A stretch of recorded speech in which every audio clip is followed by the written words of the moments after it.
தொகுதி மறுவரையறையால் தமிழகத்திற்கு எந்த பாதிப்பும் ஏற்படாது என மத்திய அரசு உறுதியளித்திருப்பதாக அதிமுக பொதுச் செயலாளர் எடப்பாடி பழனிசாமி தெரிவித்துள்ளார். திருப்பூரில் நடைபெற்ற தேர்தல் பிரச்சார கூட்டத்தில் பங்கேற்று பேசிய அவர், பெண்களுக்கு சம வாய்ப்பு அளிக்க வேண்டும் என்பதற்காகவே பிரதமர் நரேந்திர மோடி நாடாளுமன்றத்தில் தொகுதி மறுவரையறையை கொண்டு வந்திருப்பதாக தெரிவித்தார்.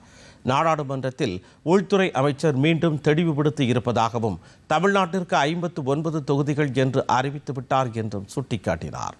எனவே ஏற்கனவே 7.18% இருக்கிறது, இது குறைந்துவிடும் என்று ஸ்டாலின் குற்றம் சாட்டியதாக கூறிய எடப்பாடி பழனிசாமி, இப்பொழுது 7.23% ஆக இருக்கிறது என்றும் குறிப்பிட்டார்.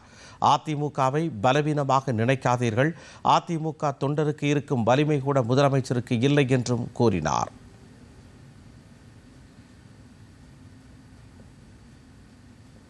தமிழ்நாட்டுக்கு இந்த பாராளுமன்ற தொகுதி வரையறை 59 அறிவிச்சிட்டார். 59. நீ தமிழ்நாட்டுடைய எம்பி 59. ஏற்கனவே பாராளுமன்ற சதவீதம் இப்ப இருக்கிறது 7.18. 7. ஸ்டாலின் சொல்ல இது குறைஞ்சிரும் அப்படின்னு கருப்பு சட்டை போட்டுட்டு இருந்தார். இப்போ 7.23. 7.